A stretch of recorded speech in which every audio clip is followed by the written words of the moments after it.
Qissani boshidan boshlaymiz. Eng go'zal qissani boshlaymiz. Alloh taolo boshlagandek boshlaymiz. Astagfirullah. Alif lam ra tilka ayatul kitabil mubin inna anzalnahu qur'anan arabiyyan la'allakum ta'qilun nahnu naqussu alayka ahsanal qasas. Alif lam ra bu ochiq kitobning oyatlaridir. Albatta biz Qur'onni ochiq arab tilida tushirdik, shoyat aql yurgizishliklar uchun. Qur'onda arab tilida nozil bo'lganligi haqida 7 ta oyat keladi. Ya'ni arab tilini boshqa tillardan ustunligi ham shunda. Avvalambor Qur'onda tili, jannatiylarda tili bu. Til o'rganishga agar rag'batimiz bo'lsa, Qur'on tilini o'rganaylik, arab tilini.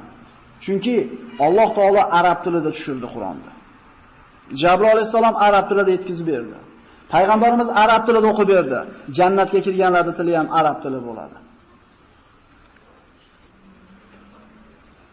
Biz sizga bu qissalarning ichidan eng go'zalini so'zlab beramiz. Qissa degan so'z, qasos degani bir xabarni orqasidan boshqa xabarni kelishligi. Mana Musa alayhisalomda onasi ana shu sevatga solib suvga oqizib yuborgan paytda vaqolatli uxtihi qussi deydi. Onasi qiziga aytadi, ya'ni kuzatib borgin deydi. Orqasidan borib qarab ketgin deydi. Ya'ni bitta xabarning orqasidan ikkinchi xabarni kelishi qissa deydi. Nahnu naqussu alayka ahsanal qasasi bima awhayna ilayka hadal Qur'an va in kunta min qablihi laminal ghafilin.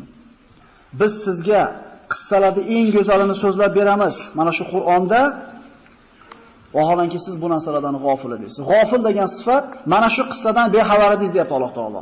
Allohning zikridan g'ofil emas bu yerda. Siz mana shu qissadan g'ofil edingiz. إذ قال يوسف لأبيه يا أبتي إني رأيت 11 كوكبا والشمس والقمر رأيتهم لي ساجدين. Vaqtiki Yusuf otasiga aytdi, "Ey otajon, men 11 ta yulduz, oy va quyoshni menga sajda qilayotganini tushimda ko'rdim." Qala ya bunayya la taqsus ru'yaka ala ikhwatika fayakidu laka kayda inna ash-shaytona lil-insani aduwwun mubin. Bu tushingizni akalaringizga aytmang, sizga bir hiyla, makr qilib yomonlik qilib qo'ymasin, chunki insonga albatta shayton ochiq dushmandir. Ru'ya degan so'z bu insonni tushida ko'radigan narsasi.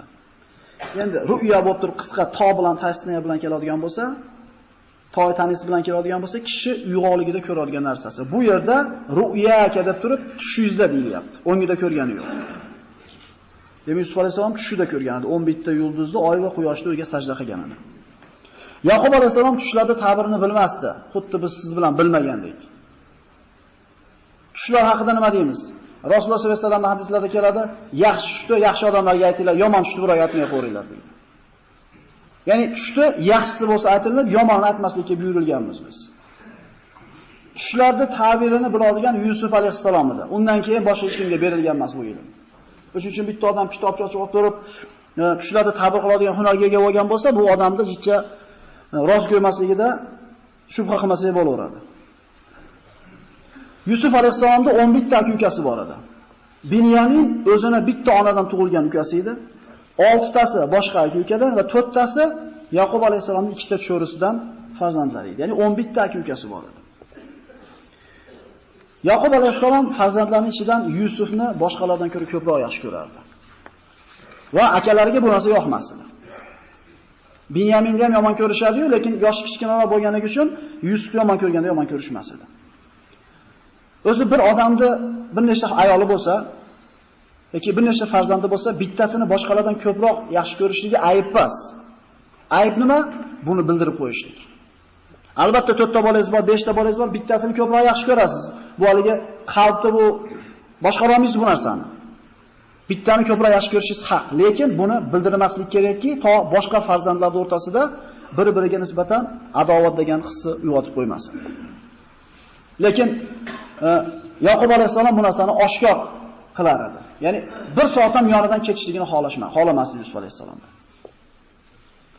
Va kazalika yajtabika robbuka va yuallimuka min ta'vilil ahadith.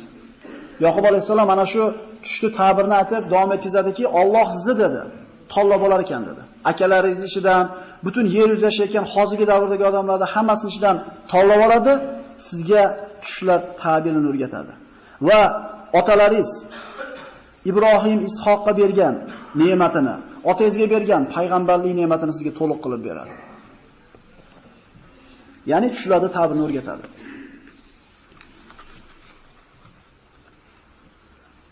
Bu qissada Alloh taolo yahudlarga javob berdi. Yahudlarda Yusuf alayhisalom haqidagi qissalar bor edi, lekin to'liq emas edi. Chola bo'lsa ham orasiga ko'p inxiroflar, o'zgarishlarni kirgizib yuborgan edi. Va Rasululloh sollallohu alayhi vasallamdan kelib Yusuf alayhisalomning qissasini yahudlar so'raganda Alloh taolo mana shu surani javob qilib tushirdi. Laqad kana fi Yusuf va ikhwatihi ayatun lis-sailin. Yusuf va akalarining qissasida so'rovchilar uchun belgilar, javoblar bor.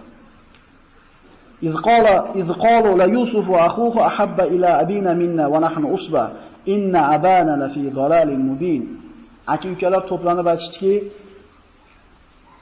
Yusuf bizdan ko'ra otamizga mahbubroq. Vaholanki biz usbamiz. Usba 10 tadan oshiroq jamoat arab tilida usba deyiladi. Va otamiz ochiq zalolatda dedi. Otasi kim edi? Kim edi kishi?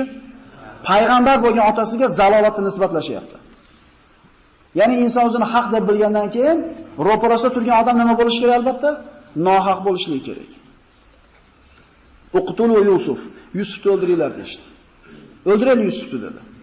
Ya'ni qarang, ota bitta bolasini ko'proq yaxshi ko'rishini bildirib qo'yishligi akani ukani o'ldirishgacha fikrga olib boryapti. Shuning uchun farzandlarga bo'lgan muomalada bittani boshqalardan oshib ko'rib bo'lmaydi. Odamlarga ko'rsatib. Shunda ana shu aka-ukalarning kattasidan bo'lgan Yahuda aytdiki, "Yo'q, o'ldirmanglar" dedi. O'ldirishda katta gunoh dedi. Avitrohuhu ardon. Yaxshisi dedi, adashtirib chiqarib yuboraylik yerimizdan.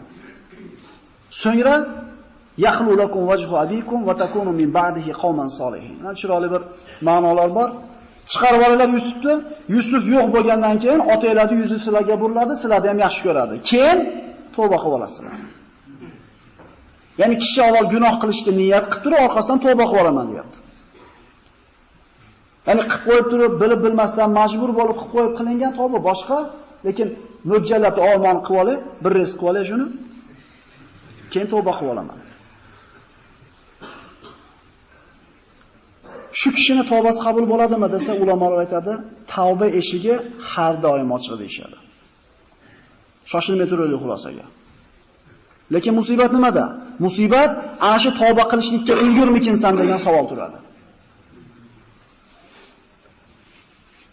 Ikkita uka Banu Isroildan rivoyatlarda keladi.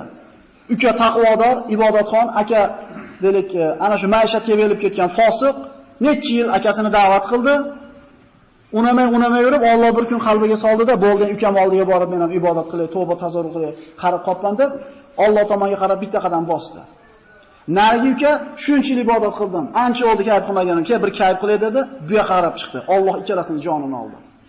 Kim qayoqqa ketdi? Sizlardan bir kishi dedi Rasululloh, bir umr jannat amalini qilib yuradi. Jannatning o'rtasida bir ziro qoladi dedi. Ana shu bir ziroda bitta gunohni qilgan paytda Alloh jonini oladi, jahannamga ketadi dedi. Sizlardan bir kishi bir umr jahannam ishini qilib yuradi. U bilan jahannam o'rtasida bir ziro qoladi. Bugun tavba qilay, bugundan bomdod o'qiyman deb tahorat qilib chiqadi, gummati mashina urib yuboradi. Qayerga ketdi u? Ya'ni shularni ham sanab bo'lmaydi. Innamal amru bil xawatim. Ishlar oxiriga qarab o'lchanadi. Bu yerda o'tirganlar hech qaysimiz g'ururlanmaylik. Chunki ketayotgan soatimiz inobatga olinadi. Mana Yusuf alayhisolamning qissasini keyin safar tugatarmiz. Oxirida shuncha imtihon, shuncha balolardan muvaffaqiyatli chiqib, shuncha mashaqqatga sabr qilib zo'r bo'lib chiqib turib ham oxirida Parvardigor oxirimni yaxshi qilgin deb so'raydi. Shuncha ishni dondirib qo'ygandan keyin ham. Ya'ni bu hayotda qilayotgan ishimiz bizni g'ururlantirib qo'ymasin. Bu o'qiyotgan namozimiz, bu ko'zimizni tiyayotganimiz, bu Qur'onimiz chunki oxiriga qaraladi. Demak, ulamolar aytadi, tavba eshiklari doim ochiq. Alloh taolo kunduzi osiy bo'lganlarga gunohlarni kechirish uchun tunda qo'lini uzatib turadi. Tunda gunoh qilganlarga kunduzi qo'lini uzatib turadi. Alloh kechiradi, faqat savol turadi. Ulgiysanmi? Ulgiysanmi? Demak, keyin tavba qilsak bo'lar ekan degan xontama bizni qalbimizdan o'tib qolmasin. Ulgimay qolishimiz bor. Va alquhu fi ghayabatil jubbi yaltaqithu ba'du as-sayyara in kuntum fa'ilin. Agar undan qutulmoqchi bo'lsanglar deyishdi, bir-biriga karvonlarda yo'lida turargan bitta quduqqa tashlaveringlar, o'sha karvonlar olib ketib qoladida, yurtinglardan chiqib ketadi. Mana shu ishni qasd qilishdi va otalarining oldiga kelishdi. Qalu ya abana ma laka la ta'manna ala Yusuf va inna lahu lanasihun. Arsilhu ma'ana ghadan yarta va yal'ab va inna lahu lahafizun. Ota deydi, nimaga Yusufni bizga ishonmaysiz? Biz yomonlik ravo ko'rmaymiz u.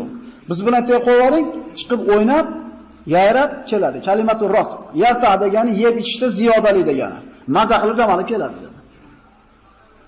Yaqub alayhisalom qo'yib yubormasligining ikkita sababini aytib aytadiki, Astagfirullah qala inni la yahzununi an tadhhabu bihi va akhafu an yakulahu dhib wa antum anhu ghafilun. Birinchidan oldimdan ketishi meni xafa qilib qo'yadi. Shuning uchun ikkinchidan sizlar o'yin bilan ovora bo'lib kelsanglar, sizlar boradigan joyda bo'rilar bor. Bo'ri bolamni yeb ketishidan qo'rqaman dedi. Ular aytishdiki, qalu la in akalahu dhib wa nahnu usba inna idan la khasirun. Agar shu 10 tadan oshiq odam bo'lib turib, bitta ukamizni bo'riga oldirib olsak, haqiqatan bir ziyonkorlardan bo'lamiz u. Xullas, talabida turib olishdi. Unashiga qo'ymasdan, unamasligiga qo'ymasdan olib ketishdi. Ana shu Yaqub alayhisolamning ko'zidan uzoqlashishligi bilan so'kishdi, urishni boshlaydi. Chunki unga bo'lgan nafrat, adovat qattiq edi. O'ldirishni niyat qilishuvdi. Uni oldida so'kish yoki urishlik hech narsa emas.